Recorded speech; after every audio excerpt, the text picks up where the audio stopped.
Muy bien. Muchas gracias. Vamos a conversar sobre la etapa intermedia.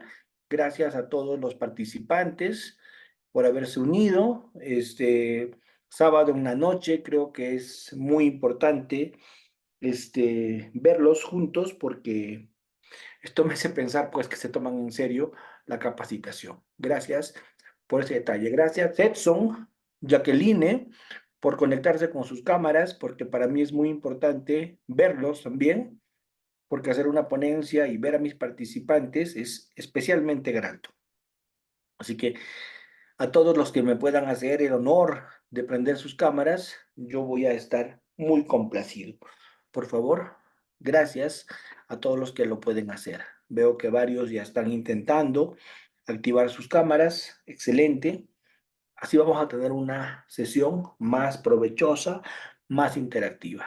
Anthony Deza, por allí un participante, Jorge Luis Jara, alguien que aparece con el nombre de usuario nada más, Jesús Ramón Bernardo, Eloy Percy Villafuerte, todos los que se están conectando con sus cámaras van a hacer posible que esta sesión sea muchísimo, muchísimo más entretenida, porque para el docente es una motivación ver a sus participantes y peor a estas horas de la noche, creo que ayuda muchísimo. Gracias, Luis, Ernesto y todos los que me siguen haciendo ese honor de prender su cámara. Y entre todos los que se mantienen con su cámara prendida, vamos a sortear al final un librito que les voy a mandar allá para que Sefocas se lo entregue. Vamos a hacer estas capturas de pantalla y se va a sortear esto como un incentivo entre todos los que tienen su cámara prendida. ¿Sí? Muy bien. Entonces, dicho esto, gracias a todos por ese gesto. Vamos a hablar sobre la etapa intermedia. ¿Sí? Vamos a hablar sobre la etapa intermedia. ¿Qué es lo primero que les debo decir sobre etapa intermedia antes de empezar a compartir pantalla y usar diapositivas? ¿Cuál es la idea fuerza en etapa intermedia? Todos ustedes pueden activar sus audios, ¿no? ¿Sí? Hola. Sofocap, ¿podrás hacer que todos puedan activar sus audios tan pronto lo estimen pertinente? Sí, doctor, un momentito, por favor. Habilítales. Gracias, Sharon, Jorge Luis y todos los que me siguen haciendo el honor, Pedro Antonio, Bartolomé y todos los que me siguen haciendo ese honor de activar sus cámaras en la sesión de esta noche. Sí, Muchas doctor, gracias. ya se le habilitó el audio a todos. Perfecto, excelente, excelente. Muy bien, muy bien. Entonces, están libres de participar cuando crean conveniente. Van a ver que así vamos a trabajar de una mejor forma. Bien, hay tres etapas en el proceso penal que todos ustedes conocen bastante. La etapa de investigación, la etapa intermedia y la etapa de juzgamiento. ¿Cierto? La etapa de investigación es una etapa destinada a copiar información. ¿Para qué se investiga? Para copiar información.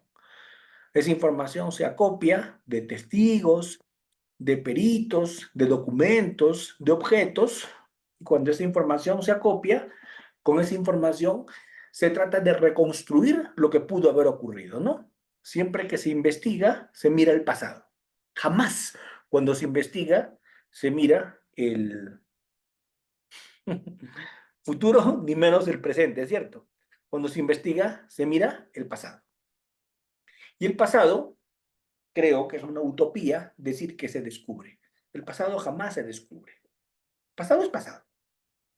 El pasado se reconstruye. ¿De acuerdo? Vamos a reconstruir con las fuentes de información lo que pudo haber ocurrido.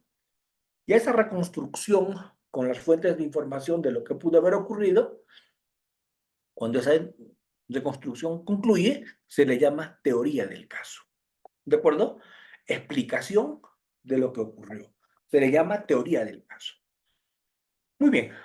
Cuando el fiscal concluye su investigación, es bastante probable que el fiscal tenga una teoría del caso. Pero de pronto no la tiene. Entonces, Cuando el fiscal termina su investigación, toma la decisión más importante. ¿Y cuál es esa decisión? O acusa o sobresee, ¿cierto? Con el artículo 342, el fiscal decide concluir la investigación preparatoria. Emite una disposición de conclusión de investigación preparatoria. Y desde ahí el fiscal, desde que emite la disposición de conclusión de investigación preparatoria, tiene 15 días para presentar su requerimiento, o de acusación o de sobreseimiento. Eventualmente puede preparar y puede presentar un requerimiento mixto, ¿verdad? Pero o hace una acusación o hace un sobreseimiento. O acusa o sobresee. Nunca los dos. O acusa o sobresee. Sí, pueden haber, en el chat me dicen, pueden haber requerimientos mixtos. Claro, pueden haber requerimientos mixtos, pero no es lo ideal. No es lo ideal. Bien. ¿Qué me han pedido tocar hoy día? Hoy día me han pedido tocar la etapa intermedia. ¿Y qué es la etapa intermedia? La etapa intermedia no es sino la etapa en la cual se va a debatir, se va a discutir la decisión del fiscal. Les dije que el fiscal decide, luego de 15 días de concluida la investigación preparatoria, decide si acusa o sobresee, ¿cierto? Entonces, esa etapa intermedia, ¿para qué va a ser? Esa etapa intermedia va a ser para controlar la decisión del fiscal de acusar o sobreseer. ¿Para qué es la etapa intermedia? Para controlar la decisión del fiscal de acusar o sobreseer. Y la primera pregunta que yo les hago a todos, ¿cuál es la más controvertida? ¿La audiencia de control de decisión de acusación o la audiencia de control de decisión de sobreseimiento? ¿Cuál es la más controvertida de las dos? Participe el que quiera. ¿Cuál de las dos genera mayor dificultad, más problemas, más litigiosa? ¿La audiencia de control de acusación o la audiencia de control de sobreseimiento? ¿Cuál de las dos genera un tema más litigioso, doctores? La acusación, me dicen algunos, muy bien. Otros, ¿qué me dicen? ¿Alguien cree que el sobreseimiento? No, ¿verdad? Lo que es más litigioso, lo que me va a generar más problemas es la audiencia de control de acusación. ¿Por qué? Porque ahí caben discusiones. A ver, pregunto, en una audiencia de control de acusación, ¿con quién debate fiscalía? En una audiencia de control de acusación, ¿con quién discute fiscalía? Con la defensa técnica. En una audiencia de control de sobreseimiento, ¿con quién debate fiscalía? Con nadie. Con el juez, pero con nadie de partes. ¿Por qué? ¿Ustedes qué creen? ¿Que el procesado le va a discutir al fiscal? ¿Por qué sobresees? Yo quería que me acuses. No, ¿verdad? El procesado jamás le va a discutir al juez, perdón, al fiscal, su decisión de sobreseer. Tonto que fuera, ¿o no? ¿Y el actor civil? El actor civil no tiene vela en ese entierro. ¿Por qué? Porque incluso puede haber sobreseimiento. Miren, ¿eh? Puede haber sobreseimiento y reparación civil. Porque puede haber sobreseimiento y reparación civil o no. Así como puede haber absolución y reparación civil, puede haber sobreseimiento y reparación civil. Entonces, en el control de sobreseimiento no hay nada litigioso. ¿Por qué? Porque el sobreseimiento es una facultad del fiscal. El fiscal es el director de la investigación. El fiscal es el titular del ejercicio público de la acción penal. Si el fiscal decide no acusar, si el fiscal dice no acuso, no voy a acusar, ¿qué vamos a hacer? Ya nada, ¿sí o no? ¿Qué es lo que queda? Pataleta del juez. Pataleta del juez. Yo creo que para mí sí deberías acusar, así que mejor que lo vea tú superior y lo eleva en consulta, ¿cierto? Pero pregunto, cuando se pronuncia el fiscal superior, ¿sigue en terreno del Ministerio Público o no? El fiscal superior dice, estoy de acuerdo con mi fiscal provincial. ¿Se acabó o no? Pregunto. Si el fiscal superior manifiesta su conformidad con lo que el fiscal provincial ha hecho, ¿seguimos o ya ahí terminó? Ahí terminó. Por lo tanto, es una pataleta de quejarse con el superior, pero hasta ahí. Lo otro, ¿qué más puede hacer después ante un tema de sobreseimiento? ¿Puede mandarle una investigación suplementaria o complementaria o no? Te faltan estas diligencias, hasta estas que otras, etcétera. Pero ahí también sigue entrando en fiscalía. El fiscal termina de hacer esas diligencias y vuelve a meter su sobreseimiento. ¿Qué le dice el juez? Lo intenté, pero mi criterio sigue siendo el mismo. Adelante, Edson. Adelante, por favor, participa. Adelante.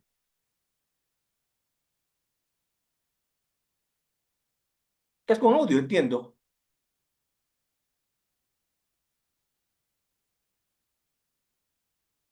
A ver, Ya, doctor. dale. Gracias. ¿Qué tal? Buenas noches. Doctor, una pregunta con respecto a esta figura de la investigación suplementaria. ¿Tiene un plazo o los plazos se tienen que regir de acuerdo si es proceso simple, proceso complejo? ¿Cuál es el plazo que se determina en ese supuesto, doctor? Esa es la primera pregunta. Y la Vamos, siguiente, vamos por partes. Respondemos la primera pregunta. A ver, respecto a la primera pregunta, lo que te puedo decir, Edson, es que el plazo, siempre, como todo plazo, va a estar marcado ¿por qué? Por un sistema de término fijo o por un tema de razonabilidad a partir de las diligencias que se le han ordenado al fiscal. ¿Qué es lo que va a marcar ese plazo?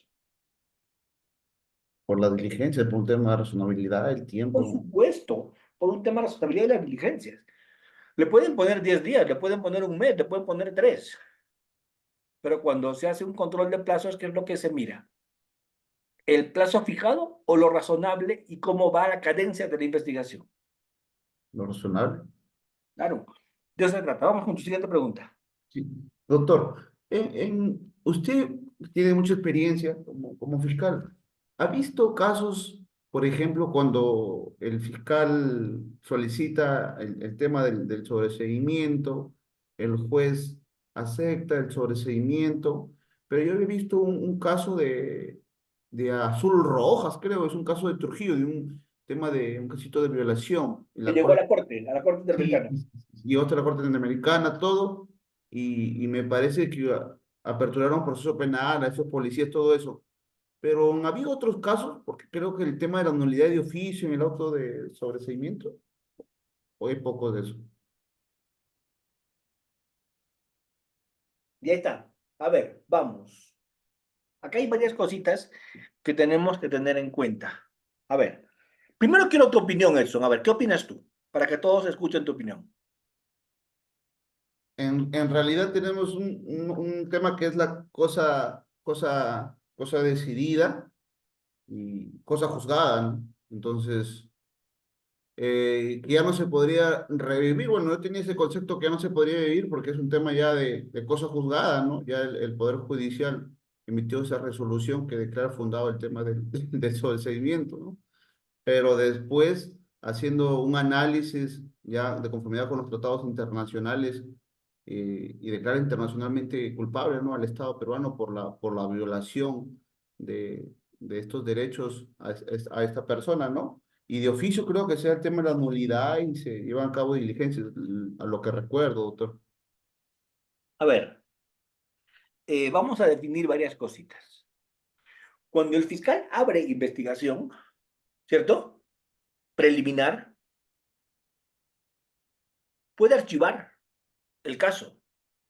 Y el caso se puede reabrir con nuevos elementos. Se hace un reexamen con nuevos elementos o no. Claro. Ya está.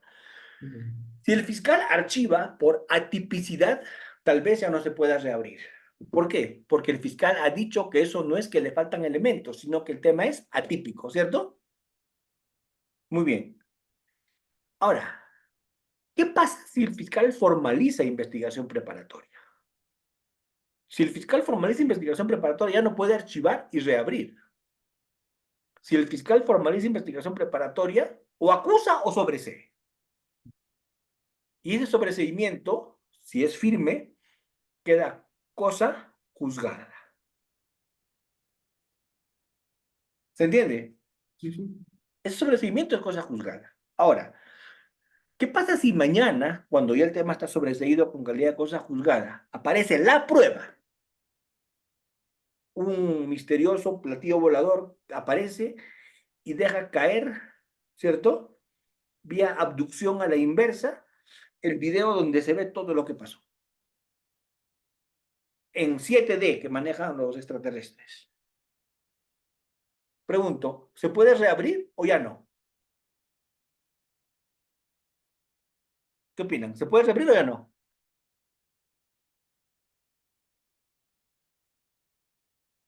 Ya no. ¿Por qué? Porque es cosa juzgada. Eso ya pasaba a la majestad de cosas juzgadas. Entonces, cuando está en sobreseimiento, ya no va más. ¿De acuerdo? Ya no va más. Entonces, ustedes saben que con el código sumario, el proceso sumario del código anterior, el decreto legislativo, ¿qué número era del sumario? A ver si están atentos. ¿El proceso sumario qué número era? ¿El decreto legislativo qué número? A ver, díganme en el chat, ¿qué número era del sumario? ¿Proceso sumarísimo? ¿Proceso sumario en materia penal? Decreto legislativo número 124. Muy bien, Bartolomé Mendoza. Muy bien. 154. 124. Muy bien. El 124 fue modificado con una norma que se las voy a dejar hoy día en el chat. ¿Y saben qué decía esa norma? El proceso sumario ya de por sí estaba cuestionado o no, porque el mismo que dirige la investigación es el mismo que sentencia, ¿o no? Pero ¿sabes qué? En el proceso sumario se atrevieron en el Poder Judicial a meter una modificación que decía, esa modificación decía así, el juez le puede ordenar al fiscal que acuse. ¿Qué les parece? Esa modificación legislativa nos volvió a reír en el mundo durante 2 meses, hasta que fue derogada. ¿Se entiende? Porque eso no resiste ni siquiera ninguna norma jurídica, sino ningún análisis lógico. ¿O no? A ver, si el juez que me va a sentenciar, si el juez que va a emitir sentencia, le está ordenando al fiscal que acuse, es porque tiene convicción de que soy culpable o no. Entonces, ¿yo qué le diría? Abreviemos, papá. Señor juez, abreviemos, cholo, abreviemos. Mejor senténciame de una vez, ahorremos trámite o no. Mejor condéname ya. Porque si tú le estás ordenando al fiscal que me acuse, ¿para qué hacemos el show de que me acuse, hagamos el juicio? Para que mejor senténciame de una vez. Con lo cual ya voy cumpliendo mi pena, ¿verdad? Muy bien, pero escúchenme, eso felizmente se cayó. Eso felizmente no prosperó. Entonces, si el fiscal decide no acusar, si el fiscal decide sobreseer, no hay fuerza en la tierra que lo obligue a acusar. El superior es del fiscal, del Ministerio Público. No hay, por lo tanto, si ustedes equiparan esto con una demanda, si esto equiparan con una demanda, la pregunta que se cae de madura, si equiparan esto con una demanda, ¿el fiscal sería el demandante o no? Cuando acusa, sería el demandante. Y si aplicamos reglas civiles, él decide si demanda o no. Él decide si demanda o no. ¿De acuerdo? El fiscal decide si demanda o no. Porque es el titular del ejercicio público de la acción penal. Porque es el titular del ejercicio público de la acción penal. Por eso decide si acusa o no. Voy a compartir unas presentaciones a la que les sea de utilidad. A ver, vamos a mirar.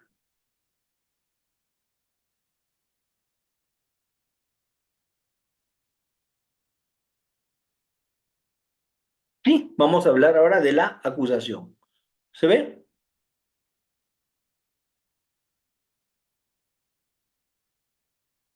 ¿Se ve?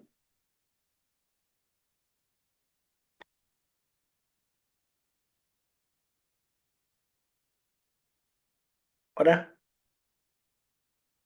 cuéntenme. ¿No se ve? Doctor Anthony, adelante, por favor. Lo escuchamos. Adelante, doctor Anthony, ya le activamos su audio. Muy buenas noches, doctor Frank. Bueno, solamente era una pregunta. Lo que pasa es lo siguiente, bueno, si usted como ha manifestado, el fiscal es el titular de la acción penal y, por ejemplo, en un caso del año 2014, donde un fiscal penal corporativo decide sobreseer un caso de tocamientos indebidos. Sin embargo, el juez, lógicamente, le dice, quiero que acuses, lo devuelve para que acuse y nuevamente un segundo fiscal vuelve a prácticamente a tener el mismo criterio y nuevamente a sobreseer el caso y por tercera vez consecutiva otro juez del mismo de investigación preparatoria vuelve a decir que acuse y prácticamente obligan a un fiscal de delitos de violencia contra la mujer a acusar un caso de connotación sexual sobre tocamientos indebidos. ¿No sería un abuso de autoridad por parte del juzgado o del juez de investigación preparatoria? Sin duda, claro que sí. No está bien hacer eso. ¿Ha pasado eso? ¿Es un caso real lo que me comenta, doctor?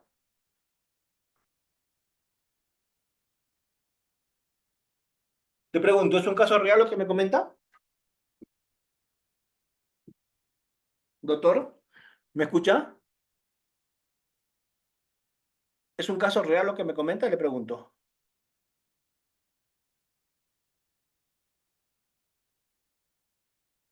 Estimado Anthony, usted puede activar y desactivar su micrófono sin ningún problema. No se preocupe. Es complicado realmente. Definitivamente esto llama a preocupación. Pero vamos, estoy de acuerdo con usted en eso. O sea, no está bien. ¿Sí? A ver, vamos a entrar en el tema de la acusación. ¿Sí? Vamos a entrar en el tema de la acusación, que es lo importante en etapa intermedia. ¿De acuerdo? A ver, voy a proyectar. ¿Se ve? A ver, antes de entrar en cuento, están participando mis alumnos y eso a mí me llena de alegría. Iván, Oscar, adelante.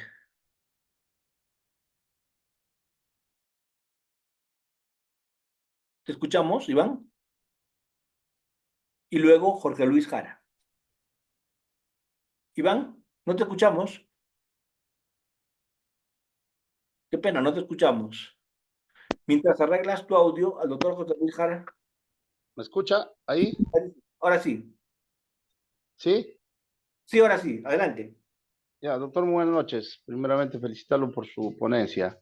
Doctor, hay una consulta respecto a, por ejemplo, algo breve. En la etapa investigación preparatoria, en diligencias preliminares, el Ministerio Público archiva un caso sobre violencia y resistencia a la autoridad. Se formula elevación de actuados, el fiscal superior ordena al fiscal que lleva el caso aperturar investigación preparatoria. Fiscal lo hace. Ahora pasamos a la etapa de la a etapa intermedia, donde el Ministerio Público, a cargo del fiscal, solicita sobreseimiento, pero a favor del imputado, por el delito de violencia y resistencia de la autoridad. La defensa técnica eh, absuelve el sobreseimiento que hace el Ministerio Público y fijan audiencia para el sobreseimiento. En este extremo, doctor, digamos, ¿qué conllevaría esto? Porque si usted acaba de decir que el juez ya no es titular de la acción penal, supongo que va a disponer que se eleve al fiscal superior. Y en este caso, ¿cómo quedaría el tema del sobreseimiento, doctor?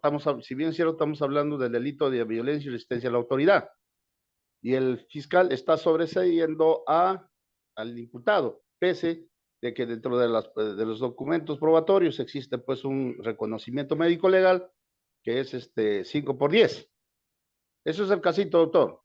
Gracias. No, pero no entiendo su pregunta, doctor. Ya, le explico, doctor. El Ministerio Público está sobreseyendo ahorita un caso, por ejemplo, de violencia y resistencia a la autoridad, argumentando que no hay medios probatorios suficientes, pero la defensa técnica está en la audiencia de sobreseimiento, está oponiéndose a ese sobreseimiento. En este caso, doctor, pese que hay prueba documental, por ejemplo, hay un RM que es 5×10, pese a eso, está solicitando el sobreseimiento para la parte imputada. La pregunta, doctor, en este caso, si se persiste con ese sobreseimiento, ¿quedaría el caso o el fiscal superior todavía puede disponer que se acuse? Eso es la interrogante, doctor. Gracias. Al contrario, doctor, gracias a usted por su pregunta. A ver, y esto sirve para todos. Creo que usted lo ha graficado y esto va a servir para todos. A ver, doctor, conmigo. Mire, si el fiscal sobresee, ¿qué quiere decir el fiscal? No voy a ejercer la acción penal. El fiscal dice, no persevero, no ejerzo la acción penal. El fiscal decide no ejercer la acción penal. Como titular del ejercicio público de la acción penal, puede optar por esa decisión o no. El fiscal decide no ejercer la acción penal. Muy bien. Si el fiscal decide no ejercer la acción penal, la pregunta es, se acabó, terminó, chao. La única posibilidad de que llegue al fiscal superior y tal vez, solo tal vez, le ordene que acuse, no es que el agraviado lo pida, no es que el actor civil lo solicite, es que el juez en control de acusación sea de ese criterio. Pero ¿qué pasa si el juez no lo eleva en consulta, doctor? Si el juez no lo eleva el tema al fiscal superior, ¿terminó o no? Se acabó. Entonces, a veces nosotros consideramos que hay una injusticia, consideramos que no está bien que haya pasado eso, etcétera. Pero no nos olvidemos de algo. El fiscal es el titular del ejercicio público de la acción penal. El actor civil puede pelear por la responsabilidad civil derivada del delito si quiere, pero hasta ahí nomás. ¿Ya? Doctor Jorge Luis Jara, adelante, por favor, con su pregunta. ¿Lo escuchamos? Buenas noches, doctor. Adelante.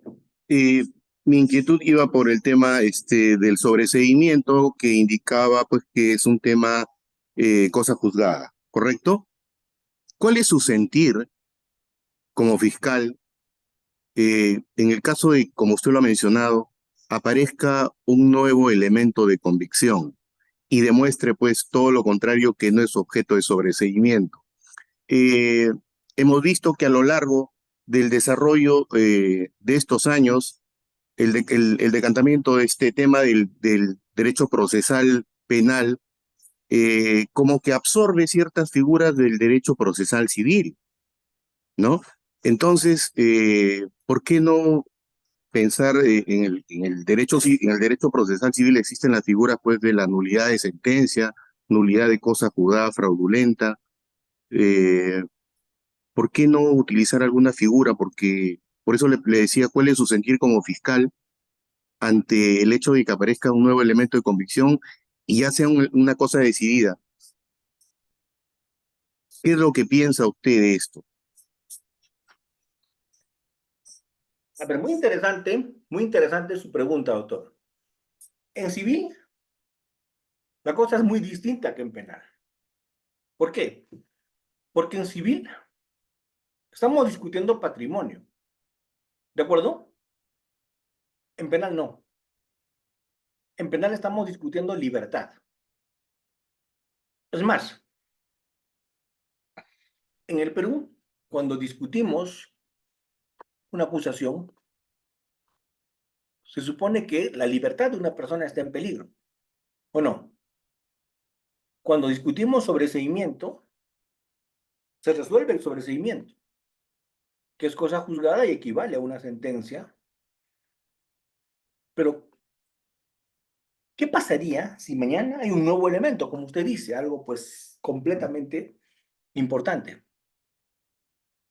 No se puede revisar la sentencia, porque la revisión de sentencias en materia penal únicamente va cuando es favorable al procesado, no cuando lo perjudica. ¿De acuerdo? Si como yo siempre bromeo y digo, aparece un platillo volador, un extraterrestre colaborador, y nos alcanza un video 7K, 8K de lo que pasó, ¿de acuerdo? Eso podría significar reabrir, sí, solo cuando beneficia, no cuando perjudica. ¿Por qué? Porque la libertad es la que está de por medio. Y por eso tiene que haber eso de una manera sagrada, ese respeto. Nosotros por lo menos permitimos apelar un sobreseimiento. Nosotros por lo menos permitimos apelar una absolución o no. En el common law no es así. En el common law, el fiscal tiene una sola bala. ¿Qué significa? Si el fiscal acusa y de la acusación es absuelto el procesado, terminó para siempre. Porque ellos creen que incluso la apelación de una sentencia absolutoria afecta el ne bis in idem, porque le estaría llevando un segundo juicio sobre los mismos hechos. Incluso eso afecta el ne bis in idem. ¿Se entiende? Por eso, mi querido doctor, analicemos eso desde ese punto de vista. El legislador ha ponderado, ¿qué es más fuerte? ¿La eterna persecución? ¿La espada de Damocles que pese sobre una persona? Por eso es que la recomendación que yo siempre le doy a los fiscales, usted me pide mi opinión como fiscal, ¿cuál es? Yo les digo, archiva a nivel preliminar cuando creas que te faltan muchos elementos y no vas a completarlo en preparatoria. Archívalo. ¿Para qué? Para que más adelante, con nuevos elementos, ¿qué cosa puedas hacer? Puedas reabrir o no. Con nuevos elementos puedes reabrir si lo archivaste a nivel preliminar. Pero si lo formalizaste, ya no hay marcha atrás. Formalizar es un camino sin retorno. Porque si lo formalizas, o acusas o sobresees. ¿De acuerdo? Y si decides sobreseer, terminó. Muy bien, gracias doctor por su pregunta. Continuamos con este tema de la acusación. Ustedes saben que esta acusación es el escrito más importante que se hace a partir de que el artículo 4 de la ley diga que el fiscal es el titular del ejercicio público de la acción penal, ¿no? Y tiene el deber de la carga de la prueba de lo que imputa. El fiscal prueba lo que imputa. Asume la conducción de la investigación desde su inicio y actúa con objetividad, ¿no? No son de carácter jurisdiccional los actos de fiscalía, y cuando el fiscal termina su acusación, la presenta, esa acusación debe cumplir con el 349, ¿no? Esa acusación va a ser sometida a todo eso que ven allí. Hace su acusación y automáticamente esa su acusación es controlada por los demás sujetos procesales. Porque el fiscal acusa con el 349, se corre traslado por 10 días con el 350, se convoca a la audiencia de control de acusación con el 351 y en esa audiencia se va a discutir todo esto. Si hay una imputación necesaria, si esa imputación está aparejada con los medios probatorios, a partir de allí se hace un control sustancial, luego se verifica esa audiencia de manera oral, pública, contradictoria, y en esa audiencia se hace todos los controles que tienen que hacer. Este resumen me gusta. La acusación constituye uno de los actos procesales propios del Ministerio Público, dice. La acusación constituye uno de los actos procesales propios del Ministerio Público, ¿sí? ejercitando a plenitud su función estrictamente acusadora y que se concretiza en su pretensión. Vamos. Vamos. Este acuerdo plenario 6 del 2009, particularmente me parece un acuerdo plenario muy interesante, muy completo, que nos ayuda en varios temitas de acusación. ¿Y qué dice? Este acuerdo plenario es un acuerdo plenario cuyo ponente fue el profesor Sócrates Ceballos, un juez supremo provisional, titular de UNIN, juez que fue el ponente en este acuerdo plenario 6 del 2009, dice que es un acto de postulación del Ministerio Público de la acusación dentro de este monopolio de los casos sujetos a control o persecución pública. Debe incluir un título de imputación. O sea, cuando a una persona se le acusa, hay un título de imputación.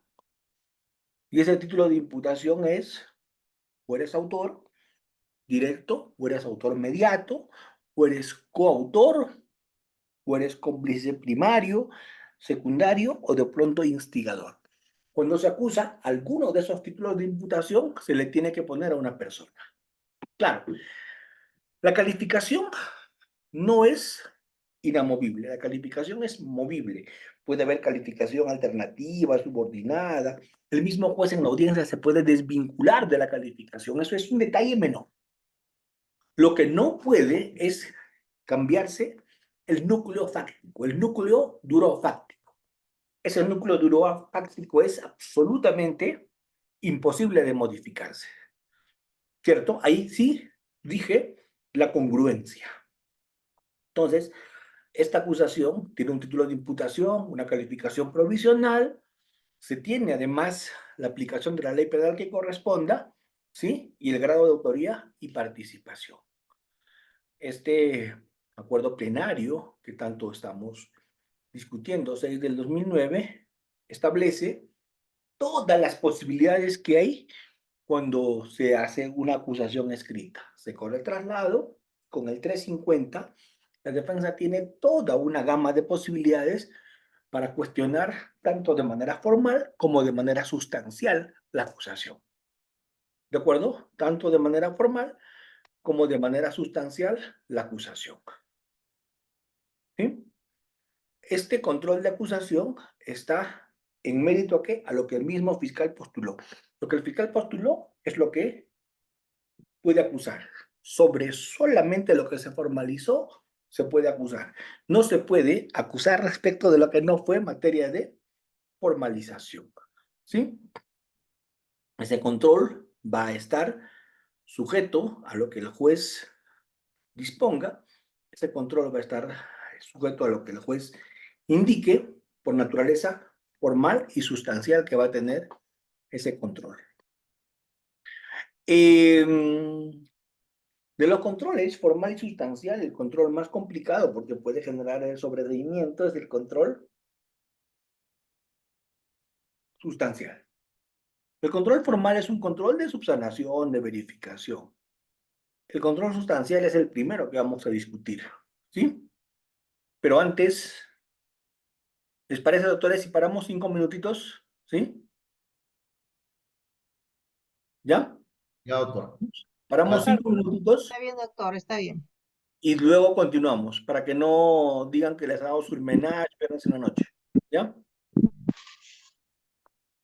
Luego con el luego tenemos el hecho delictuoso, luego con el artículo 65 se hacen diligencias de urgencia, luego se hace una calificación, ¿de acuerdo? Puede ser ese hecho en flagrancia o no flagrancia, no importa, el esquema es el mismo, se hace una calificación, se apertura eventualmente diligencias preliminares con el artículo 330, se formaliza investigación preparatoria de ser el caso con el 334, se concluye la investigación preparatoria y se decide lo que es materia de esta clase, ¿no? Si se plantea un sobreseimiento, o se plantea una acusación. Si se plantea un sobreseimiento, una acusación, vamos a juicio si es que se pasa el control de acusación. ¿De acuerdo? Y otras opciones, puede haber una acusación directa, puede hacer salidas alternativas, una terminación, lo que fuere. Pero bueno, todos saben que según esta sentencia plenaria catatoria 1 del 2017, hay ciertos grados de conocimiento, que empezamos con la sospecha inicial, seguimos con la sospecha reveladora. Para abrir diligencias preliminares únicamente hace falta sospecha inicial. Luego, para formalizar investigación preparatoria necesitamos sospecha reveladora, ¿ven? Ya son más piecitas del rompecabezas. Para los efectos de acusar, sospecha suficiente. Para los efectos de prisión preventiva, medida de coerción, prisión preventiva, algo mayor que es una sospecha fuerte o vehemente. Y finalmente, se alcanza la certeza, que es el grado superlativamente inmediatamente anterior a la verdad, ¿no? La certeza es lo que el ser humano es posible de alcanzar respecto a la verdad de los hechos. Como ustedes pueden ver, en la investigación, cuando se formaliza investigación preparatoria, se tiene que tener en algunos casos hipótesis que demostrar o descargar. Pero cuando se acusa, tiene que haber necesariamente una teoría del caso, porque no es posible acusar si no se tiene una teoría del caso. Acusar exige, acusar es indispensable tener teoría del caso. Cuando yo formalizo, tal vez. Cuando yo abro preliminar, tal vez. Pero cuando se acusa es indispensable tener una teoría del caso y tener sobre esa teoría del caso, sobre esos hechos que estoy yo alegando que han ocurrido, tengo que tener medios probatorios. Y esos hechos tienen que satisfacer una teoría jurídica. Miren qué bonito. Tengo los hechos que puedo probar. Esos hechos satisfacen elementos de una teoría jurídica. Conclusión, tengo una teoría del caso, ¿sí? Muy bien. Y en el juicio demostraré mi teoría del caso. Esto es lo que hemos discutido en la sesión de hoy día. Cuando el fiscal decide concluir su investigación preparatoria con el 342, de conformidad con el 334, ese fiscal o acusa o sobresee. Dos caminos. Puede haber un requerimiento mixto, como digo, pero esos dos caminos. O acusa o sobresee. Cuando hace el requerimiento acusatorio, hemos hablado hasta el cansancio del acuerdo plenario 6 del 2009, que dice cómo es que esto es mera postulación, equivale a una demanda, ¿no? Esta acusación hace el fiscal para plantear su pretensión punitiva, dirigida al órgano jurisdiccional. Esta acusación es la base y es el límite del juicio oral. Esta acusación es la base y es el límite del juicio oral. Debe cumplir todos los requisitos subjetivos y objetivos para el efecto. Este 349 del código nos dice qué cosa debe contener una acusación, qué es lo mínimo e indispensable que debe contener una acusación. ¿Y qué debe contener una acusación? Primero tiene que estar motivada. Y esa acusación debe contener los datos para identificar al imputado. ¿De acuerdo? Tiene que tener los datos que vienen desde su declaración, nombres, apellidos, sobrenombres, etc. La relación clara y precisa de lo que se le imputa, porque en la acusación tiene que estar los hechos anteriores, concomitantes y posteriores. La imputación debe estar planteada con mucha precisión. ¿De acuerdo? Para que haya una imputación necesaria en una acusación, ¿qué es lo mínimo que se debe cumplir? Para que haya una imputación necesaria en una acusación, ¿qué es lo mínimo que se debe cumplir? Esa conducta que se le imputa tiene que estar descrita de manera específica. Circunstancias, modo, lugar, momento, grado de participación. No basta que diga participó en la muerte de Juan Pérez. No, se tiene que decir qué título de imputación tenía. Si era cómplice, si era autor, si era coautor, se tiene que decir el título de imputación que tenía. ¿De acuerdo?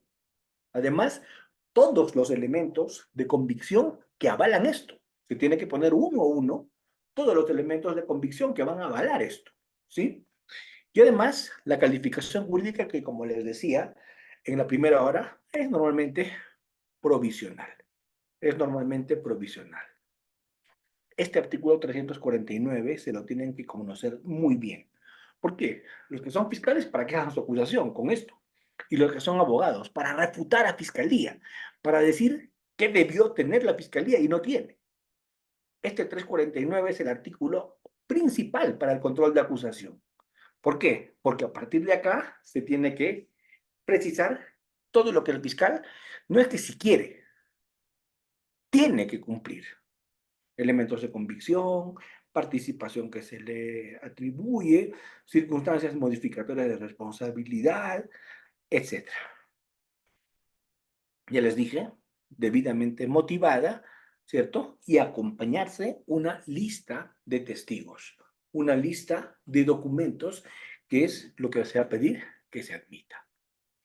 Esa etapa intermedia la dirige el juez de investigación preparatoria. La investigación la dirige el fiscal. La etapa intermedia ya la dirige el juez de investigación preparatoria. Y ahí se van a discutir temas probatorios. Porque yo les dije, los hechos que se imputan tienen que tener prueba. Entonces, los hechos que se imputan es lo que va a ser objeto de prueba. Los hechos que se refieren a la imputación no es objeto de prueba, lo que se imputa es objeto de prueba. Punibilidad, determinación de la pena, determinación de las medidas de seguridad. Todo eso tiene que ver allí. La responsabilidad civil derivada del delito también, los medios probatorios, ¿cierto? Los hechos objetos de prueba. ¿Qué son los medios probatorios? Son las herramientas para que ingrese la fuente de información al proceso.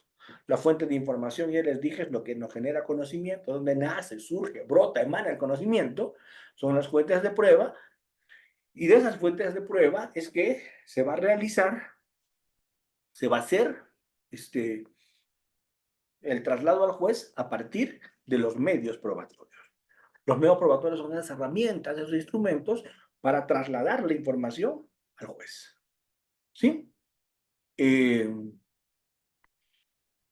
Pueden haber acusaciones con pretensiones alternativas, con pretensiones subordinadas, ¿cierto? Pero esto no afecta la imputación jurídica.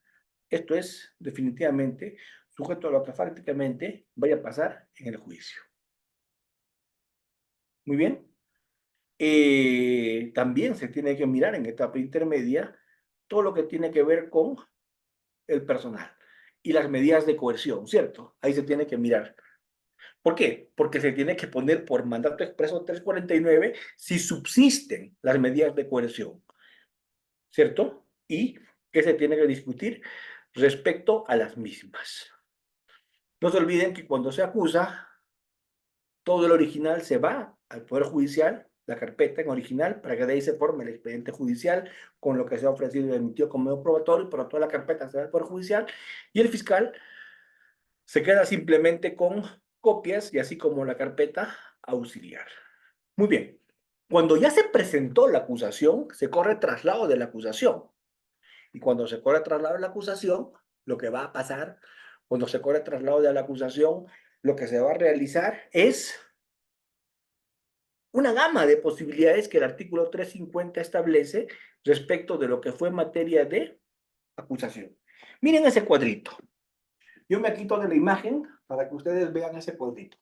Díganme, por favor, que lo están viendo bien. ¿Lo están viendo? Confírmenme. Sí, doctor. Sí, doctor, sí. Muy bien, ese cuadrito es fundamental para que ustedes entiendan el tema. En ese cuadrito está cómo es que se plantea la acusación con el 349, está cómo es que se corre el traslado de la acusación a todos los demás sujetos procesales con el 350, y está todo el catálogo de posibilidades que se tiene al respecto. Todo el catálogo de posibilidades que el actor civil, que el tercero civilmente responsable, que el abogado de la defensa, por lo general, tiene y puede hacer valer.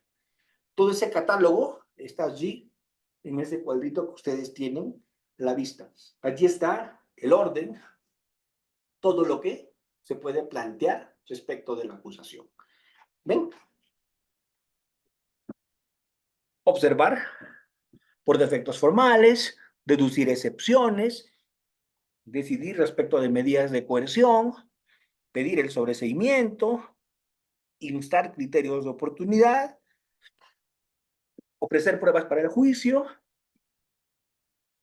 objetar la reparación civil, etc.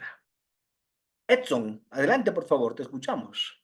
Doctor, una consultita, por ejemplo, con el tema del monto de la reparación civil, el 349 lo señala, ¿no? Dentro del control formal, pero también el 350 numeral 1 literal G, dice objetar la reparación civil o reclamar su incremento. ¿Hay alguna diferencia? ¿Lo puedo cuestionar en ambos controles, doctor? Esa es la primera pregunta.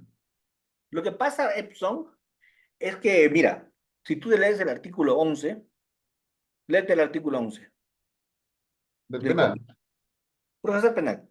El 11, léete. Ya. ¿Qué dice? El artículo 11 dice, ejercicio y contenido. El ejercicio de la acción civil derivada del hecho punible corresponde al Ministerio Público y especialmente al perjudicado por el delito. Si el perjudicado se constituye en el actor civil, cesa la legitimación del Ministerio Público para intervenir en el objeto civil del proceso. Como te has dado cuenta, si hay actor civil, el fiscal queda fuera de esa discusión. Absolutamente fuera. Y ni siquiera fuera. El fiscal pierde legitimidad. El fiscal ni siquiera se puede pronunciar sobre el objeto civil del proceso. ¿Por qué? Porque hay actor civil, ¿cierto? Claro. Entonces, ¿cuándo es el único supuesto que el fiscal puede plantear un pedido de reparación civil? En defecto, cuando no hay actor civil. Pero aún así, el fiscal, pregunto, ¿tiene conocimiento del daño? Del daño moral, del daño a la persona, del lucro cesante, de la frustración del proyecto de vida y todo lo demás. Claro, sí, fiscal. No, solo sabe el agraviado. Normalmente, cuando los fiscales piden un monto de reparación civil, lo hacen a ojo de buen cubero. ¿Se entiende? ¿Quién es el mejor para cuantificar, para acreditar su daño? ¿El que lo ha sufrido o no? Por eso es que para mí es poco usual verificar esto, ¿no? O sea, ¿a quién le toca establecer esto? Al actor civil. Ahora, cuando el fiscal lo hace, siempre va a ser en defecto. Y no siempre lo va a hacer bien. ¿Te das cuenta, Epson? ¿Pero lo puedo hacer en ambos lados, doctor, o solamente es en el formal? Perdóname. Solamente lo puedo cuestionar el tema en el formal, el 349, numeral 1, literal G, que habla del monto de la reparación civil, o también el 350 G. No, es que lo que tú vas a presentar y lo vas a cuestionar y vas a decir que tú eres abogado del actor civil o no. Claro, pero si me pongo en el lado del abogado de la parte, no sé, de la parte imputada y mucho está solicitando temas así. La Ya, duda pero que por eso, es, ¿cuál de por esos? eso, ¿por qué te complicas? O sea, si es así, simplemente si tú estás del lado del actor civil, del agraviado, ¿cierto? Imputada. De la imputada. No, es que si estás del lado de la imputada, más bien la cosa cambia, porque si estás del lado de la imputada, tú lo que vas a decir es que ese monto van a discutir en juicio o no. Porque se supone que allí ella va a ir para establecer el daño de tu patrocinado. El daño que tu patrocinado le ha causado, perdón. Entonces, eso hay que tomarlo con mucho cuidado. Dijiste que tenías una pregunta más. Sí, doctor, en el otro supuesto, por ejemplo, en el 349, que habla acerca de la relación de las circunstancias modificatorias de la responsabilidad penal que concurran. Ahora con este acuerdo plenario, el 1/2023, que habla acerca de las dilaciones indebidas, Sí, como... Entonces, ahí sí sería materia de debate, ¿no, doctor? En el 349, ¿no? ¿O necesariamente tendría que irse a juicio para debatirnos si hubo o no hubo el tema de las dilaciones indebidas? ¿O necesariamente el fiscal sí o sí tendría que aclarar ese punto en el caso de que no se tome en cuenta? Bueno, pero finalmente sería un paliativo nomás, porque por ese tema no hay posibilidad de sobreseír. Así que la discusión sería bizantina, no tendría ningún sentido, ¿cierto? En el juicio se tendría que resolver de todas maneras. Así es, tal y cual. Gracias, doctor. Muy bien, ¿no? Qué ocurrencia. Entonces seguimos con nuestros Disculpe, bienaventurados cuadritos. Seguimos. Cuadritos que ayudan a doctor, entender. doctor, una Adelante, pregunta tengo. Doctor, adelante. al responder la acusación, ¿se podría plantear una terminación anticipada, doctor? Bueno, particularmente yo te voy a decir, yo tengo una posición sobre el particular. Yo sí creo que terminación anticipada cabe en audiencia de control de acusación. El código dice oportunidad en terminación anticipada. Es desde posteriormente a la formalización hasta antes de la acusación, ¿cierto? La Sí, pregunta es, ¿en qué momento se oraliza la acusación? en al control de acusación, doctor. Así es, entonces yo sigo la posición de Jean-Paul Tawada. Jean-Paul Tawada, expresidente de la Corte Superior de la Libertad, tiene una posición muy interesante allí. ¿Y cuál es su posición? Su posición es que se entiende hasta antes de la acusación con la acusación oralizada, no con la acusación presentada por escrito. Y si es con la acusación oralizada, a partir de allí se ve. Por lo tanto, se podría incoar terminación anticipada. Yo sí creo que descargaría, yo sí creo que nos eliminaría muchos juicios innecesarios el hecho de que se pueda hacer en etapa intermedia esto que te digo que es control de acusación. Mm, Javier Orlando ha levantado la mano Gracias, también. doctor. ¿Lo escuchamos, doctor? Doctor Javier Orlando.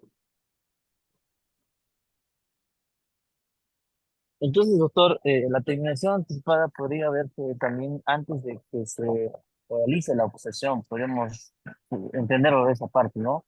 Tal cual, hasta antes de que se realice, y podría haber terminación anticipada sin ningún problema en la etapa intermedia, porque ya es un problema la etapa intermedia que obliga a una conclusión anticipada porque no quieren hacer terminación en control de acusación, ¿cierto? Le dicen, váyate al juicio y en el juicio haces tu conclusión anticipada, pero el beneficio es menor. Cuando hago terminación tengo un sexto, cuando hago conclusión tengo un séptimo de la baja de pena, ¿cierto? ¿Dónde gano más? ¿Ven? ¿Y por qué, doctor, no se está aplicando en este sistema? Porque textualmente, literalmente en nuestro código no está, ¿no? Estipulado esa figura que usted manifiesta, según Jean Paul. Sí, pues, pero yo digo costo-beneficio, haciendo una interpretación sistemática, debería entenderse así, porque es absurdo llevar a juicio casos que están con acuerdo. ¿Para qué? ¿Qué saco con eso? ¿Se entiende? Se podría propiciar esto. A ver, por ahí ha levantado la mano Fidel, por favor, adelante. Doctor, buenas noches. Como siempre, excelente ponencia. Gracias, doctor. Doctor, estando a la pregunta de los compañeros que me precedieron, ¿es posible en todo caso también presentar el escrito de constitución de actor civil en etapa intermedia antes que sea oralizada o en el momento de ser oralizada? No, es que ahí ya no tenemos cómo justificarlo, porque para constituirse en actor civil hay un plazo, ¿cierto? Entonces, si ya se está oralizando, ya no hay posibilidad de que te metas como. No es posible. ¿Sí? Bien, doctor, agradecido por la respuesta. Muy bien. Imagínense, si podríamos también con el procurador hacer eso, ya sería una puerta muy grande. Muy bien. Entonces, vamos a trabajar ahora, rápidamente. ¿Alguna pregunta más de ustedes? No, no. Doctor, Adelante. doctor, buenas noches. Adelante, doctor Eh, Benjamín, adelante. Doctor, le quería preguntar sobre la legitimidad de un artículo del Código Procesal Penal. Es el artículo 346, el inciso 4, eh, donde se dice que si el fiscal superior no está de acuerdo con el requerimiento del fiscal provincial, puede ordenar a otro fiscal que formule acusación. Aquí no se vulnera algún principio, por ejemplo, de independencia de los fiscales, o principio acusatorio. ¿Es constitucional esto? ¿De qué? El tema de que el fiscal superior, si no está de acuerdo, pueda solicitar a otro fiscal que formule la acusación. ¿No se pone que también los fiscales son independientes respecto a los requerimientos que realizan y, bueno, ¿no? Sus decisiones? Sí, pero tienes que tener en cuenta una cosa. A diferencia del Poder Judicial, la Fiscalía sí es un ente jerarquizado. ¿De acuerdo? En el Poder Judicial no existe la posibilidad de que un juez superior le ordene a un juez inferior que haga algo. No hay posibilidad. Lo que hace, ¿qué cosa es? Declara nulo y le dice que se vuelva a pronunciar, ¿cierto? Pero de allí a que este juez superior le ordena al inferior, no hay forma. Mientras que en el Ministerio Público sí. ¿Por qué? Porque el Ministerio Público es una institución jerarquizada. Y al ser el Ministerio Público una institución jerarquizada, se tienen que cumplir con este tipo de jerarquías, con este tipo de prerrogativas. ¿De acuerdo? Y no afectan su autonomía. Porque no te olvides que el Ministerio Público no es imparcial. El Ministerio Público es objetivo, es independiente, no es imparcial. ¿De acuerdo? Muy bien. Como ustedes pueden ver en ese mapita que acabo de poner, el fiscal hace su acusación con el 349, pone sus medios probatorios, se corre traslado con el 350 de ello, se convoca a la audiencia, que es la audiencia preliminar o audiencia de control de acusación. En esa audiencia preliminar o audiencia de control de acusación se va a realizar el día que el juez fijó fecha, ¿cierto? La idea es que sea entre 5 a 20 días como máximo. No se van a admitir escritos durante su realización. Todo se va a resolver de manera oral, ¿cierto?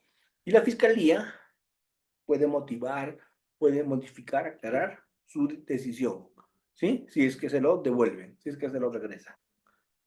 Muy bien, hay dos controles en etapa intermedia que son controles que ustedes tienen que internalizar bien. El control formal y el control sustancial. Siempre tienen que haber esos dos controles, el formal y el sustancial. El formal tiene que ver con ¿qué? Con actos procesales, subsanaciones, etcétera, ¿no? Pero el control sustancial tiene que ver con sobreseimiento. Tiene que ver con el fondo del asunto, ¿cierto? Tiene que ver con sobreseimiento. Ese por eso es el control más completo. ¿Cómo se lleva a cabo la audiencia? Simple.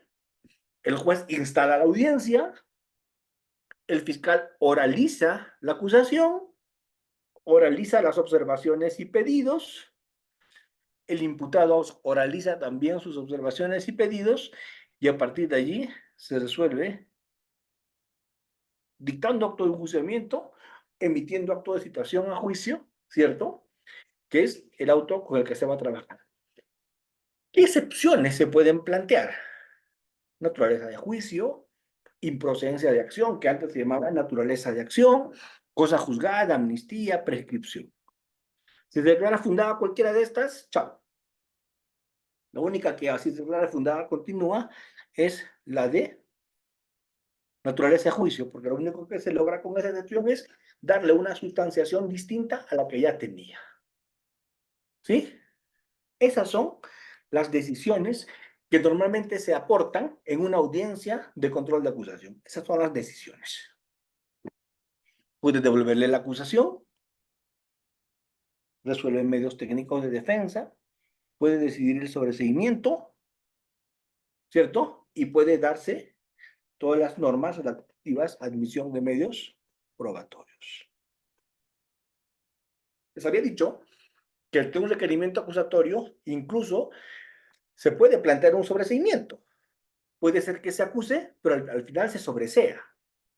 ¿Por qué? Porque la defensa, entre sus muchas posibilidades, puede sobreseer. ¿Sí? Los medios probatorios se van a admitir también en la audiencia de control de acusación y estos tienen que ser pertinentes, conducentes y útiles. Esta canción está simpática también, la 392-2017 ANCASH, ¿cierto? Dice que se admite únicamente lo que es pertinente, es decir, relevante respecto al hecho que pretende ser probado. Este tema me llama poderosamente la atención.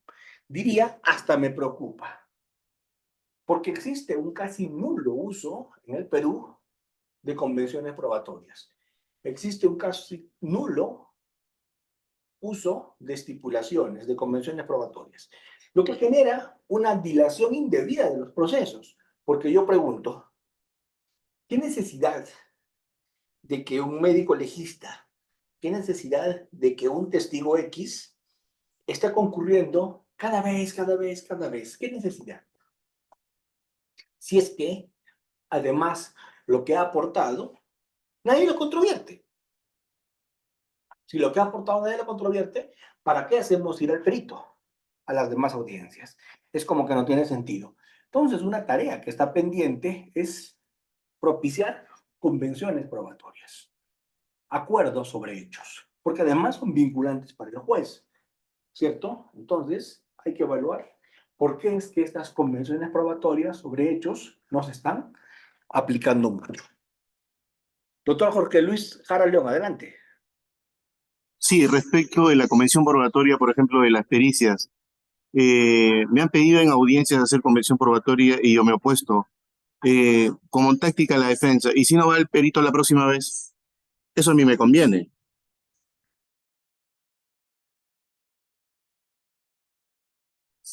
Entonces, me conviene a mí para la parte defensora oponerme a que se dé la convención probatoria, pues, ¿no? No crea, porque si no concurre el perito, y es un perito oficial, debe ser porque está mal, está indispuesto o algún certificado médico fuerte presentado. Entonces, ¿qué va a pasar allí? Se va a usar el 383 y se va a leer la declaración previa del perito o del testigo. Y la información igual va a entrar. O sea, la idea es, por todos los medios, buscar por lo menos satisfacer este tema. ¿Sí? Ok. Muy bien. ¿Qué ocurre cuando la acusación pasa todos estos filtros? ¿Qué ocurre cuando la acusación pasa todos estos filtros? El filtro formal, el filtro sustancial, se hace un debate de los medios probatorios. ¿Qué pasa?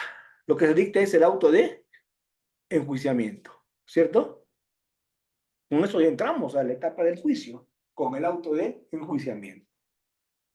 Se notifica que debe tener los nombres de los imputados, agraviados, los medios de prueba admitidos, la orden de remisión, y dentro de las 48 horas se va a hacer el traslado correspondiente. El juicio va a estar a cargo de jueces unipersonales o de jueces colegiados, según sea el caso. Estos jueces penales unipersonales o colegiados según 6 años de pena, que es el marco para ver si lo mira un unipersonal o si lo mira un colegiado. Muy bien. Son normas que se mantienen. Son normas que se mantienen. ¿Qué cosa debe tener el expediente judicial? Miren, todo lo que debe tener el expediente judicial, que se forma a partir de la carpeta que la Fiscalía entrega al Poder Judicial.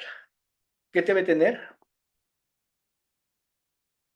Los actuados relativos a la ejercicio de la acción penal, las actas en que constan las personas objetivas y reproducibles, actas de prueba anticipada, informes periciales, documentos, resoluciones emitidas. ¿Ven? No es un contenido pobre. Todo eso debe contener allí, ¿sí? Bueno, hasta acá terminamos con la parte teórica, ¿sí? Terminamos con la parte teórica. Pero vamos, o sea, yo creo que una de las razones por las cuales nuestra etapa intermedia está tan mal llevada, ¿cuál sería? Digan ustedes. ¿Por qué nuestra etapa intermedia es de los absolutos extremos? ¿Por qué nuestra etapa intermedia está mal llevada? Anthony, por favor, adelante, doctor. No se puede. ¿Lo escuchamos? Doctor, lo que pasa es de que una de las cosas de la etapa intermedia es que los plazos nunca se cumplen. Eso es una de las partes. Supuestamente son 60 días o 120 días y nunca se cumplen los plazos procesales. Excelente. ¿Qué opina usted? ¿Usted es abogado litigante, doctor? En realidad sí, entonces por eso sé que a veces, lógicamente, un buen abogado nunca cuestiona lo que puede realizar un fiscal, más bien el buen abogado espera la decisión final del fiscal para así poder él también emitir. Muy bien. Pero una pregunta, doctor. Hablando de plazos, usted mismo tocó ese tema. ¿Usted cree que el plazo de 10 días con el que se le corre traslado a la defensa, la acusación, es suficiente? En realidad no, doctor, muchas veces no es el plazo nunca es mejor dicho, no es mejor dicho, no es el establecido para mí, puede ser un poco más, toda vez que de repente cuando el fiscal presenta el requerimiento acusatorio, puede presentar solamente los elementos de convicción que le pueden convencer. Entonces está dentro del abogado consignar, o mejor dicho, buscar en sí la carpeta fiscal para poder buscar algún medio sustancial que le pudiera permitir la absolución o en todo caso el sobreseimiento de la presente acusación. Excelente. Entonces, miren todo lo que tiene que hacer el abogado en los 10 días. Plantear excepciones, mostrar el tipo de defensa, pedir sobreseimiento, pedir nulidades, pronunciar sobre medidas de coerción y como si eso fuera poco, ofrecer medios probatorios, porque si los ofrece el día de la audiencia no lo admite, tiene que ofrecer dentro de esos 10 días. Entonces yo sí creo, sin ser abogado, siendo fiscal, que esos días es absolutamente insuficiente para todo lo que la defensa debe realizar. Es otro tema que yo considero que debería modificarse. ¿Sí? A ver, veo más intervenciones en el aula. Adelante, por favor, con toda confianza. Doctor, ¿Escuchamos? doctor, desde mi punto de vista como estudiante, vi yo que en el control de acusación, el juez de instrucción preparatoria casi en un gran porcentaje admite todos los medios probatorios presentados por fiscalía, ¿no? Y no se está dándose un filtro adecuado para que vaya a la etapa de juzgamiento ya filtrado bien, no hacen el filtro bien que se debería hacer, es lo que yo puedo ver, ¿no? Como veo en las audiencias y entre otros. Pero es que no hay que ser muy perceptivo y muchas gracias si tú siendo estudiante te das cuenta de eso. No hay que ser muy perceptivo, porque a ver, mira mi querido doctor, miren todos los participantes, hagamos esta reflexión. Y les pregunto, ¿por qué yo no confío en el juez de investigación preparatoria para el control de acusación? ¿Por qué no confío? Por una sencilla razón. Porque yo pregunto, ¿quién hizo? ¿Quién hizo? ¿Quién dictó todas las medidas de coerción? ¿Quién dictó las prisiones preventivas?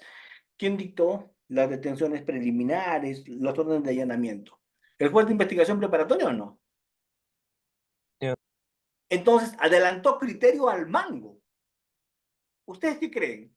Que después de haber adelantado tanto criterio al dictar prisiones preventivas, al resolver tutelas, al resolver excepciones, durante todas las articulaciones que se han presentado en la etapa de investigación, ¿usted cree que en el control de acusación va a decir no hay buena imputación? ¿Va a decir fundada una excepción? ¿O se estaría disparando los pies?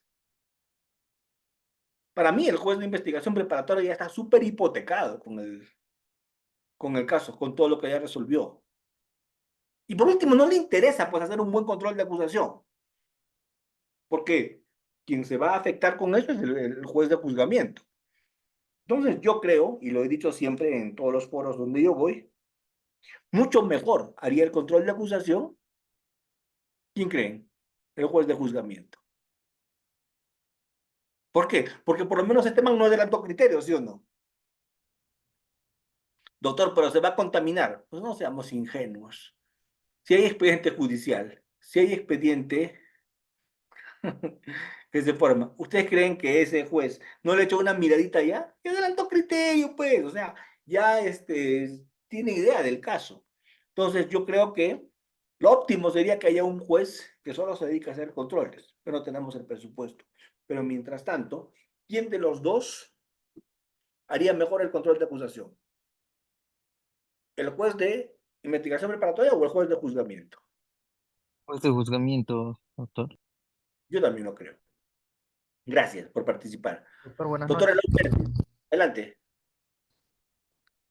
Doctor, muy buenas noches. Doctor Almanza, primera vez que haberle conocido a usted. Bueno, estamos en su disertación participando. Y la pregunta sería, mira, hay un caso, en caso de violación, la agraviada se retracta en su ampliación, en su declaración de ampliación a nivel fiscal, en la etapa de investigación. Y pese a ello, la fiscal está acusando.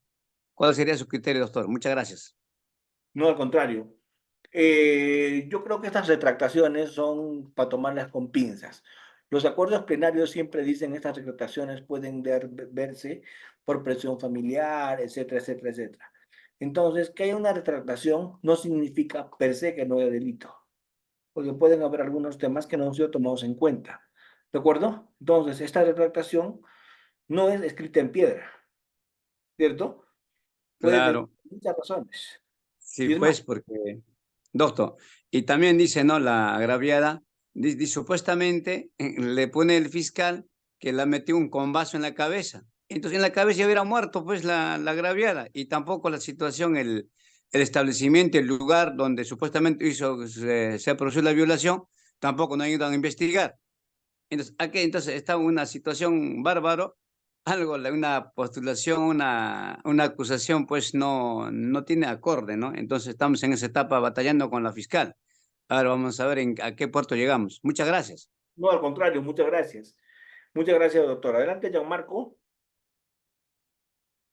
Doctor, buenas noches. Sí, doctor, buenas noches. Adelante, Gianmarco. Gianmarco, te Sí, escuchamos. sí, sí, doctor. Doctor, tengo dos preguntas. Uno de ellos, ¿qué pasaría, como usted lo había referido, que cuando el juez de investigación preparatoria se pronuncia sobre el seguimiento y ahí nomás queda?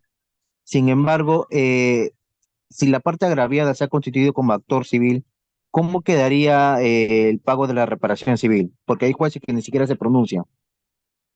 No, es que tiene que pagar la reparación civil. Incluso cuando hay sobreseimiento, tiene que haber reparación civil. Cuando hay absolución, tiene que haber reparación civil. Porque la reparación civil no es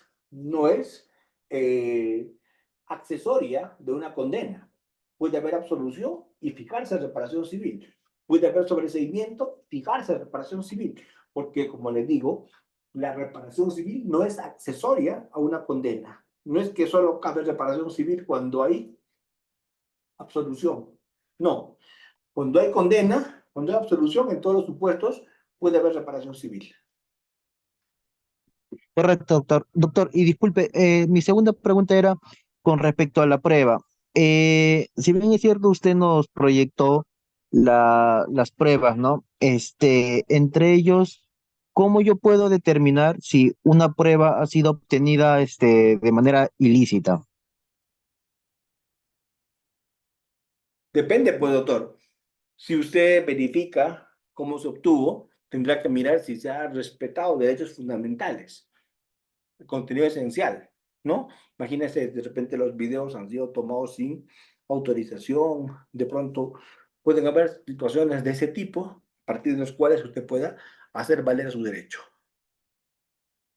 Ah, correcto, doctor. Muchísimas gracias. Edson, al contrario, Edson, adelante. Sí, doctor, tengo dos preguntas. La primera, doctor, por ejemplo, en el artículo 350, numeral 1, H, señala pues otra cuestión que tiende a preparar mejor el juicio.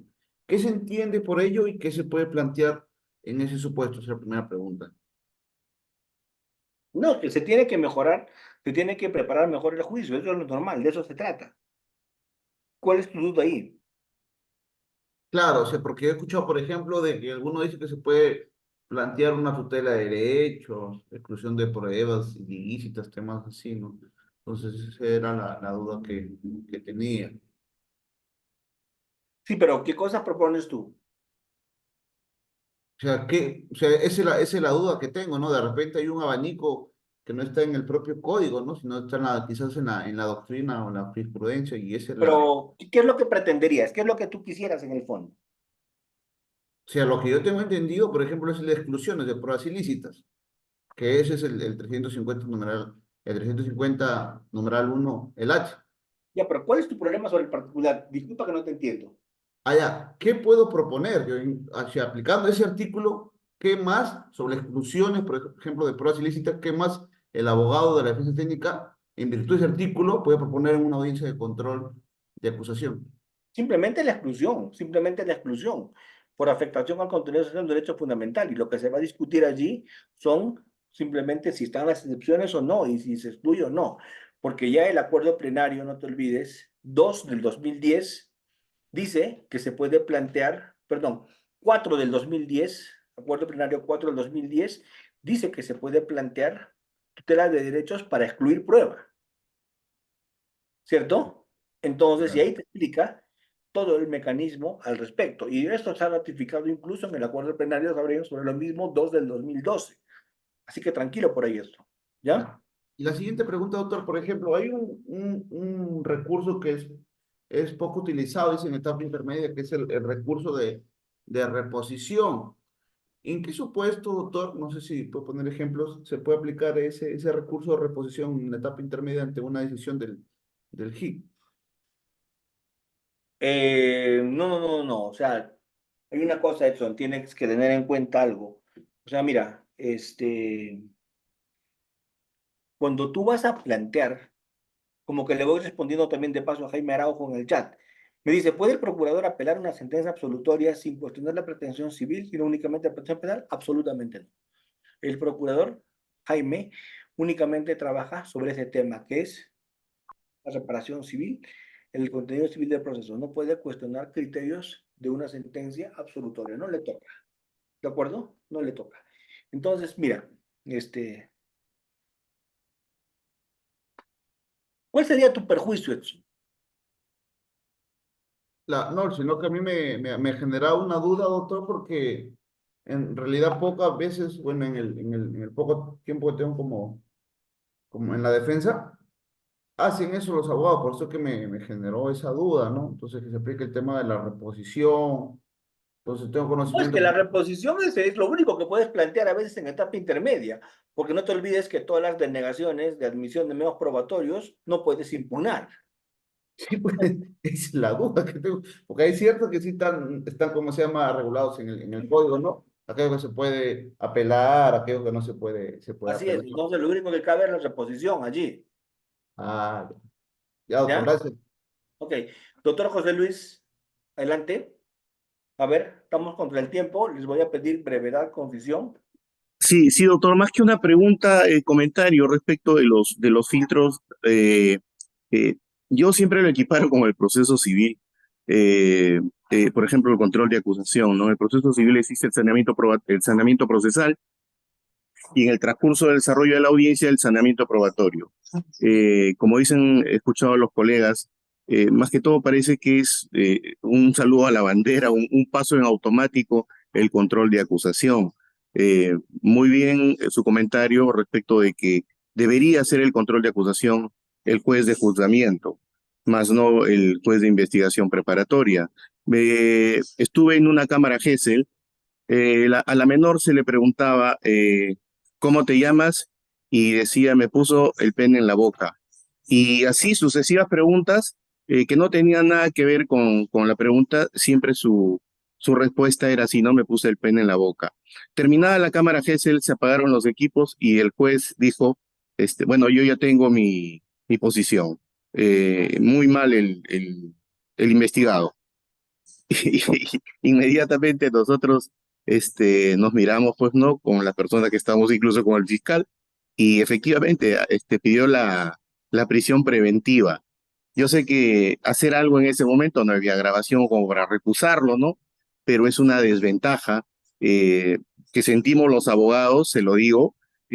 Realmente yo soy abogado aquí en Trujillo, Departamento de la Libertad, y la mayoría, con honrosas excepciones, los fiscales, doctor, parece que practicaran el derecho penal del enemigo. Siempre apuntan a tener un caso, a acusar, a tratar de probar. A veces uno dice, el fiscal es el titular de la acción penal, es el defensor de la legalidad, y parece que se olvidaran de eso. Entonces, yo lo siento como una desventaja realmente, a pesar, claro, de los remedios y los recursos procesales que puedan haber, ¿no? Como el caso del colega que hablaba de la reposición, ¿no? También institución del derecho procesal civil, la reposición, la apelación, etcétera, etcétera, ¿no? Entonces, como le decía, más que una pregunta, es un comentario que le hago sentir la indefensión que sentimos realmente frente al defensor de la legalidad, aquí por lo menos en La Libertad. Gracias, doctor. De todo su comentario, yo quiero subrayar una parte que me parece importante subrayar. Existe el derecho procesal, la teoría general del proceso, y allí está regulado todas las etapas. No es patrimonio de civil. Ahí está regulado el saneamiento. Luego del saneamiento, la conciliación. Cuando no se concilia, ¿por qué no se concilió? Puntos controvertidos. Solo sobre los puntos controvertidos se admiten medios probatorios, y solo lo que se admite como medio probatorio se actúa. Eso es en laboral, en administrativo, en civil sobre todo, ¿cierto? La pregunta es, ¿por qué no en penal? Porque le hemos cambiado de nombre por guachafos. A la conciliación le hemos puesto en etapa intermedia criterios de oportunidad. A los puntos controvertidos le hemos puesto convenciones probatorias o estipulaciones. O sea, los penalistas debemos dejar de ser tan guachafos y aplicar en etapa intermedia la teoría general del proceso, que es los pasos, y eso es lo que se tiene que hacer en etapa intermedia. Pero la etapa intermedia, perdónenme la reflexión, pero lejos de ser un filtro, se ha convertido de un tiempo a esta parte en un hueco, ¿cierto? ¿O no? ¿Sí? Entonces, gracias, doctor. Fidel Revilla, por favor, adelante, y terminamos con Gustavo Monzón.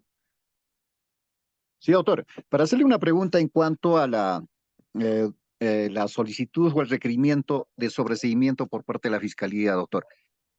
¿Cuál sería la postura o la recomendación, doctor, en el caso de que en todos los actos de investigación realizados por el fiscal exista elementos de convicción suficientes, pero a su vez existe también todavía por realizar actos de investigación por parte del fiscal? ¿Cuál sería la postura a solicitar, doctor, de repente que el juez eleve de repente los actuados al fiscal superior, o en todo caso solicitar al juez que ordene la realización de los actos de investigación faltantes? Yo Por creo que otro lado, tocaría doctor, legalmente va a tocar hacerlo con el juez, no hay de otra. Y el juez hace suyo eso y ordena la investigación suplementaria y le pide al fiscal que haga sus actos de investigación, doctor Fidel. ¿Sí? sí, doctor. Por otro lado, doctor, una segunda pregunta.